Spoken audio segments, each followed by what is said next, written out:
Hey, all you literary legends and luminaries. I'm Julie, and welcome to 2025's very first episode of Booksmart. Today's book is a memoir by Josh Brolin called From Under the Truck. I didn't buy this book because I'm a Josh Brolin fan. He's one of those actors you like when you see him on a movie, but then don't give him too much thought later. I'm not trying to be mean when I say that. Even he acknowledges that in his book. I know Brolin from the days of the Goonies. My sister was in love with him. She was 4 years older than I was. I couldn't decide who I liked. Mikey was a bit too dramatic for my taste, and Mouth just wouldn't shut up. Chunk had endearing qualities. I liked his curly hair, but he wasn't one I was going to latch onto. Data looked too much like a baby. Yet I was only 8, so it wasn't like I was boy crazy then. Yet Brand was too old and a bit of a buzzkill in his brother's adventures. I think I vaguely knew Brolin was once married to Diane Lane. I liked him in No Country for Old Men. I enjoy reading memoirs by celebrities I don't have strong feelings toward. Normally, I approach the reading much more objectively, and lots of times I come away liking them more. When I flipped through Brolin's book, I was intrigued by the short chapters, the years that titled each chapter, and the varied structure. Some read like scripts, others read like poems, and one even reads like a fairy tale. Matthew McConaughey reviews the book on the back cover. I read his memoir a few years ago, and while I liked the concept, it felt a bit over the top at times.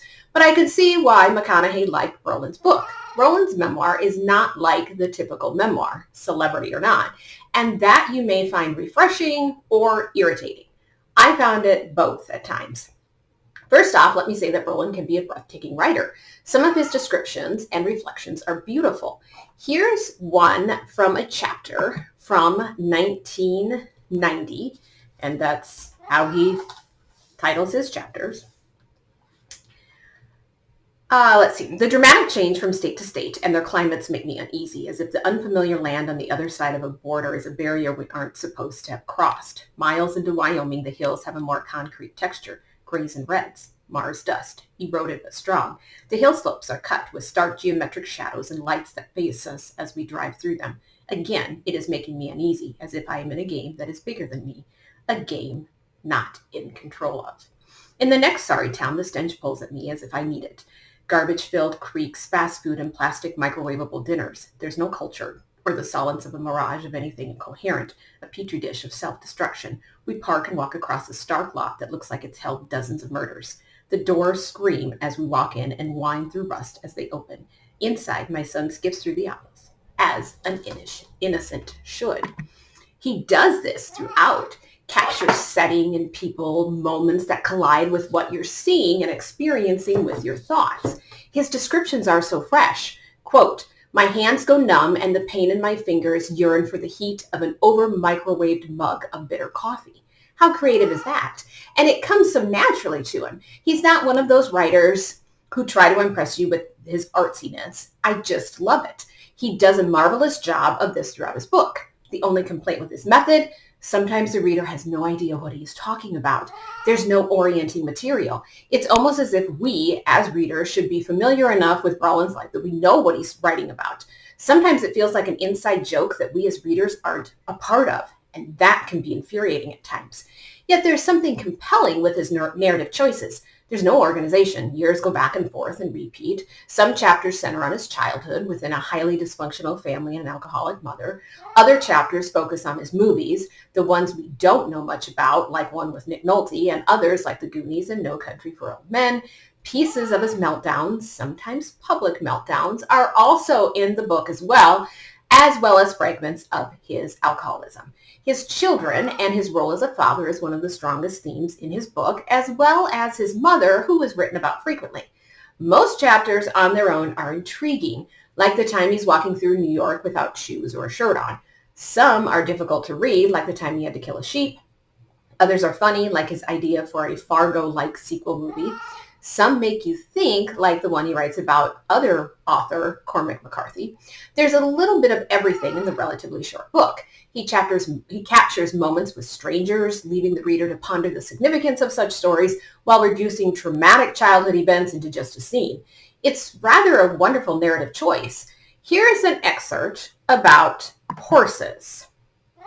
And he grew up, with horses, but we don't always know that because he doesn't always tell us. So he's on a horse.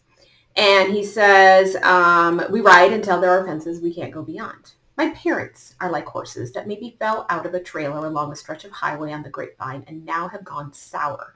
My parents have a look in their eyes that always suggests that they may bite you at some point. One has a maniacal look ready to strike at any moment, and the other has the same placid, slow stare as Lenny in Of Mice and Men. Both are dangerous. I've heard it said that a horse, if it hasn't soured, is a mirror of the trust you have in yourself. Parents aren't like that, really. They're a different set of rules you have to live by. Brolin places these little nuggets of wisdom everywhere throughout his book. But because there's a little bit of everything in the book, I don't have any sort of comprehensive or even cohesive understanding of Brolin's life. I have pieces of it, yes, and enough to draw conclusions about who he is, so maybe that's all I need. Despite his celebrity, he writes with a very universal quality. Readers can relate to many of his experiences, which is a strange thing to say since it's a celebrity memoir. Yet Brolin captures the ruggedness of life in a way many celebrities can't. Even celebrities that have come from nothing seem too pompous by the time they write a memoir. Brolin does not. Let me read you an example of this when he's talking to a famous writer and trying to impress him with stories. He never names the writer, only that he's dead now, which is what Brolin does a lot. I like that he doesn't name drop, but sometimes it's frustrating to not know who he is talking about because he's still name dropping just without the name, if any of that made sense whatsoever. So here's what Brolin writes about trying to impress this famous writer. I'm looking at him and I'm breaking down. We sit in silence, and while we do, images of other people who I can't imagine would be impressive to him come to mind. They were impressive to me. That's what I'm left with. I'm remembering. I'm trying to remember men and women who've snuck into my psyche for only the few seconds after they've introduced themselves, then were let go like unwanted balloons. But these faces are somehow stamped in me because of what they told me or how they shifted my life with that random happenstance of a gift to them. What about the young girl I met when I was 18 in the train station in Copenhagen? Isn't that important to you?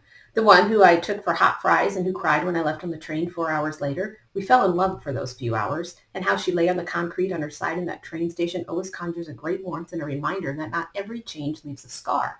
And what about that hooker in Paris whose blonde hair I can still feel lying softly on my hand? How I tried through broken translations to convince her to come travel with me, and I imagined me and her living a life on the road, me writing and her maybe a seamstress or someone working with children. Or how about the man in Ireland who took me golfing near the cliffs of Moher? How patient he was with me, and what a glorious day to be so humbled on. Or on that trip through Cuba with the kids and the old woman who asked us into her dirt floor home and poured the last of the coffee she had. The kids looked to me for an okay, and I said, we're going to get sick because of the water, but we all knew it was the hospital thing to do, to take it and to drink it together with her because we would remember the art of her hospitality forever. Or the woman in Scotland on the Isle of Skye who offered the trailer in her backyard to us for the night if the B&B down the street didn't have any beds this late in the evening. Anything for these two little sweeties. My home will be your home. Just come on back if it doesn't work out. There is no famous writer I'm talking to anymore. There's just everybody's stories as they struggle and dance in their own plight. It's humbling to read how celebrities want to impress other celebrities. Yet what for? Yet we all have stories we're sharing and struggles that are monumental, no matter if you're famous or not. Many of Brolin's short chapters will make you think, which is all a good book should do. I think the book should have been stronger with a bit more of a central theme. The title From Under the Truck could mean many things, and not all the chapters completely went back to that theme. But you know me, I really like memoirs that center on a theme. Yet Josh Brolin has created his own masterpiece from his life. Readers maybe won't catch on to every chapter, but there's a lot that will stick with you long after you've finished it. If you come into From Under the Truck as though it's a memoir written by an author who wasn't a celebrity, you'll probably have less expectations and will probably like it, at least parts of it. If you go into it like a run-of-the-mill celebrity memoir, you probably won't like it. If you want insider gossip about his marriages or about actors and directors he's worked with and fascinating tidbits about his movie, do not read this memoir. You will be so angry. If Melissa Gilbert had done this with her Prairie Tale memoir, I would have screamed blood and murder. I already had so many issues with it as it was an autobiography, and Little House on the Prairie did not get the focus I felt it was entitled to. So I completely understand any Josh Brolin fans who read this book and are so very disappointed in it. I get it. Yet, for my ambivalence regarding the author, I didn't mind the book. Brolin has literary merit with the way he wrote From Under the Truck. It may not have always worked, but I enjoyed the structure and how each chapter was kind of a standalone essay. Yet when you consider them all together, you have fragments of a person's life and see many sides of them that maybe wouldn't have been so apparent in a typical memoir. It's like the fragments that make up our life, not his life story, so I appreciated his story as he told it. I was happy to have read Josh Brolin's book for my first 2025 episode of Booksmart. It was inspiring, thought-provoking, and unique. That's a great way to start out the new year. Thanks for watching. As always, my goal at Booksmart is to get a little bit smarter, one book at a time.